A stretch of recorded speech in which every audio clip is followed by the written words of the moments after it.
पिछले 200 सालों में करीब 20 हवाई जहाज, 50 शिप और सैकड़ों लोग अटलांटिक महासागर के बस एक छोटे से इलाके से गायब हो गए हैं। महासागर के इस छोटे से इलाके को बरमूडा ट्रायंगल और द डेविल्स ट्रायंगल कहा जाता है। ये एक जलीय कब्रिस्तान है जहां पर वर्षों से रिसर्चर्स ने सैकड़ों जहाजों के मलबे का खुलासा किया है। यहाँ पर आखिर क्या हो रहा है उसे समझने की कोशिश करने के लिए साइंटिफिक हाइपोथेसिस तैयार किया गया है। अनगिनत किताबें और डॉक्यूमेंट्रीज इस बात को साबित करने के लिए लगे हैं कि यहाँ पर कुछ अजीब हो रहा है। इस वीडियो में हम यही जानेंगे कि बरमूडा ट्रायंगल के रहस्य वास्तव में क्या है और क्यों इस जगह ने लाखों लोगों के डर और क्यूरियोसिटी पर अपना कब्जा बनाकर रखा है। तो चलिए बिना समय गंवाए इस वीडियो को शुरू करते हैं। दोस्तों, आमतौर पर माना जाता है कि महासागर का यह हिस्सा नॉर्थ अटलांटिक महासागर में है, जो मायामी से लेकर सैन हुआन और सैन हुआन से लेकर बरमूडा तक है। बरमूडा ट्रायंगल की स्टोरी तब शुरू हुई जब साल 1492 में क्रिस्टोफर कोलंबस एक्सीडेंटली इस इलाके में पहुंचे थे। कोलंबस एशिया की तरफ बढ़ रहे थे और वे इसी पानी के ट्रायंगल से होकर गुजर रहे थे। 13 सितंबर साल 1492 को कोलंबस अपनी एक बुक में कहते हैं कि जब वो इस रास्ते से जा रहे थे तो उनके कॉम्पस के साथ कुछ अजीब सी घटना हो रही थी। उस दिन उनके कॉम्पस की सुई हाफ पॉइंट नॉर्थ वेस्ट की ओर घूम गई और फिर सुबह के वक्त सुई नॉर्थ वेस्ट की तरफ और अधिक घूम गई। वे यही नहीं रुकते, वे आगे कहते हैं कि अचानक समुद्र का पानी ऊपर उठने लगा और दूर तक एक अजीब सी रोशनी फैल गई। उन्होंने कुछ इस तरह से इसको डिस्क्राइब किया कि मानो मोमबत्ती ऊपर नीचे मूव कर रही है। बरमूडा की ये मिस्ट्री इसके बाद चलती ही रही। साल 1606 में इस ट्रायंगल से गुजरते समय एक इंग्लिश शिप जो करीब 150 यात्रियों को लेकर जा रही थी, बरमूडा में आई एक तूफान से टकरा गई और पूरी तरह से तबाह हो गई। इसी तरह साल 1881 में एक शिप लिवरपूल से न्यूयॉर्क सिटी जा रही थी और जब वो इस ट्रायंगल से गुजरी तो शिप पर मौजूद लोगों ने कहा कि उन्होंने अपने सामने एक भूतिया शिप को देखा जिसमें कोई नहीं था। वैसे तो इस पर कई रिपोर्ट्स अलग अलग बातें कहती हैं, लेकिन शिप पर मौजूद लोगों का कहना था कि हमारे शिप पर मौजूद कुछ क्रू मेंबर्स ने भूतिया शिप पर जाने का फैसला किया, लेकिन कुछ ही देर में शिप एक बड़े से तूफान की वजह से अलग हो गई। जब अगली सुबह वे भूतिया शिप से दोबारा जुड़े तो उस शिप पर क्रू मेंबर्स का कोई भी नामो निशान नहीं था। सभी के सभी शिप से एक रहस्यमयी तरीके से गायब हो गए। वैसे अगर ये सच है तो काफी डरावना है, लेकिन रुकिए, अभी तो हम शुरुआत ही कर रहे हैं, क्योंकि जब हम 20th सेंचुरी में पहुंचेंगे तब तक बरमूडा ट्रायंगल काफी ज्यादा अटेंशन पा चुका होगा। फरवरी साल 1918 में यूएस नेवी की एक बहुत बड़ी शिप जिसका नाम द यूएसएस साइक्लॉप्स था, करीब 300 लोगों को ब्राजील के साल्वाडोर से मैरीलैंड के बाल्टीमोर लेकर जा रही थी। उस शिप का रास्ता भी ठीक बरमूडा ट्रायंगल से होकर ही गुजरने वाला था, लेकिन शिप बाल्टीमोर कभी नहीं पहुंच पाई। इतना ही नहीं, साइक्लॉप्स कोई डिस्ट्रेस कॉल भी नहीं कर पाई। इसके बावजूद कि इस शिप के ऊपर यह फैसिलिटी थी, उसका कभी कोई रेक भी नहीं मिला। शिप गायब होने के सालों बाद एक आर्टिकल पब्लिश्ड हुई जो कहती हैं कि एक बड़ी सी लकड़ी की बाल्टी और कुछ जहाज के जैसा मलबा मिला था, लेकिन वो साइक्लॉप्स के जैसा बिल्कुल ही नहीं था। इसके अलावा उस आर्टिकल में लिखा था कि शिप और उसमें मौजूद लोगों को समुद्र के किसी बड़े से मॉन्स्टर ने निगल लिया और उसे समुद्र के सेंटर में भेज दिया। और फिर यूएस नेवी ने एक ऑफिशियल स्टेटमेंट जाहिर करते हुए कहा कि शिप का गायब होना सबसे अधिक सर चकरा देने वाले रहस्यों में से एक है। दोस्तों, इसी तरह साल 1941 में यूएसएस प्रोट्यूस नाम की शिप 58 यात्रियों और कुछ मेटल की चीज को लेकर जा रही थी और अचानक इस बरमूडा ट्रायंगल में गायब हो गई। इतना ही नहीं, एक महीने बाद ही एक और नेवी शिप जो 61 लोगों को लेकर जा रही थी, इसी इलाके में पूरी की पूरी गायब हो गई। लेकिन लोग तब और हैरान हो गए जब साल 1945 में सेकेंड वर्ल्ड वॉर के कुछ एयरप्लेन ग्रैंड बहामा आइलैंड के ऊपर करीब 3 घंटे तक चक्कर लगा रहे थे और उसके बाद वापस अपने एयरबेस फोर्ट लॉडरडेल फ्लोरिडा के लिए उड़ गए। आपको लग रहा होगा कि इसमें क्या अजीब बात है। वेल, उड़ान भरने के बाद वे कभी वापस फ्लोरिडा पहुंचे ही नहीं। इसी तरह शिप और हवाई जहाजों का गायब होना लगातार जारी रहा। 1948 में लॉन्ग हॉल फ्लाइट जिसमें 25 लोग और 6 क्रू मेंबर्स सवार थे, इस ट्रायंगल में गायब हो गए और उनका कोई नामो निशान नहीं मिला।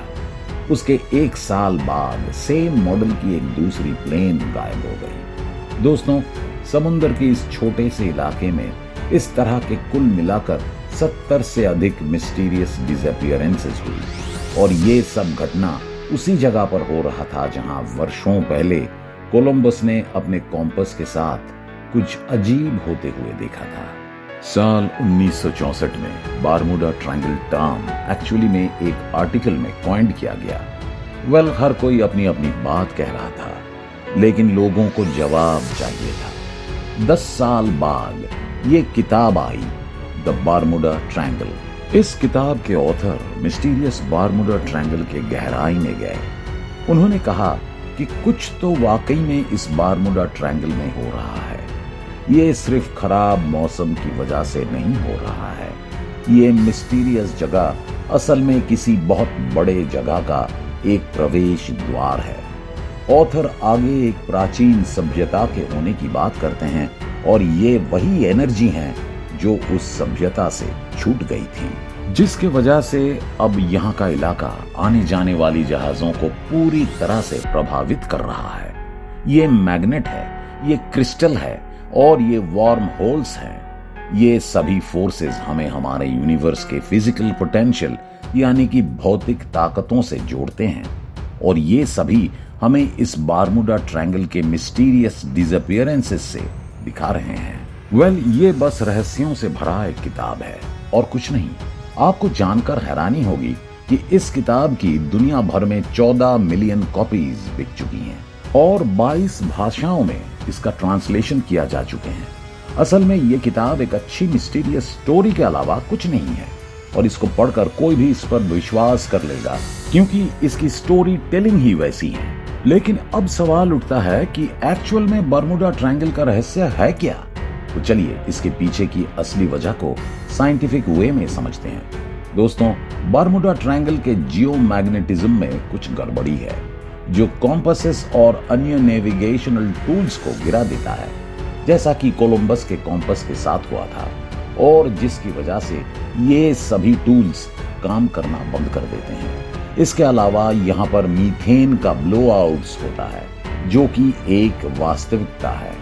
हमारे पास बड़े पैमाने में मीथेन का डिपॉजिट्स है जो ओशन फ्लोर के नीचे हैं और अगर ये ब्लो अप करेंगे तो आपको एक मैसिव एक्सप्लोशन देखने को मिलेगा और फिर पानी के अंदर बड़ा सा क्रेटर निर्माण होगा जो पानी के ऊपर जा रहे सभी चीजों को अपने अंदर सक कर लेगा। वैसे इसे आसानी से एक्सप्लेन किया जा सकता है ना? लेकिन इन घटनाओं का क्या जिसमें हवाई जहाज गायब हो गए हैं?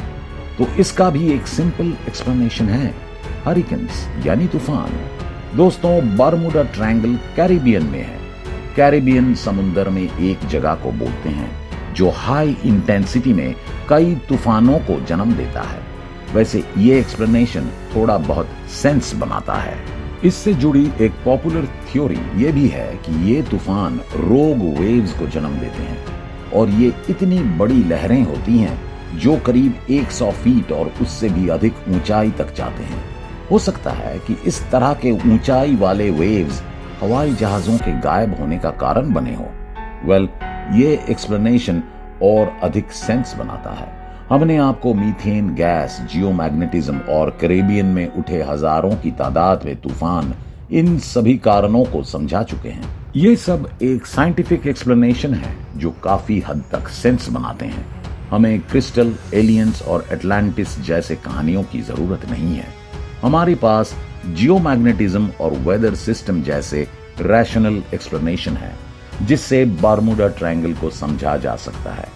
आपको लग रहा होगा कि जितने साइंटिफिक एक्सप्लेनेशन हमने आपके सामने रखा है वे सब सच है, लेकिन ऐसा नहीं है। ये पूरा सच नहीं है। तो क्या हम इसकी सच्चाई तक नहीं पहुंच सकते हैं?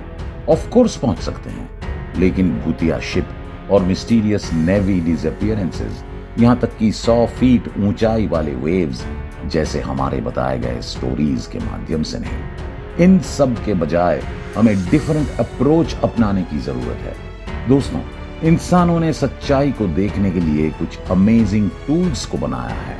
हमारे खुद के ऑब्जर्वेशंस पर रिलाई करने के बजाय जो यूजुअली एक स्टोरी के रूप में प्रस्तुत करने की आवश्यकता होती हैं, और वो सीमित भी हैं। इसके बजाय हम इन टूल्स के माध्यम से दुनिया के सैकड़ों हजारों ऑब्जर्वेशंस को कलेक्ट कर सकते हैं, जो मैथ और मैप के साथ हमारे सामने पेश करते हैं।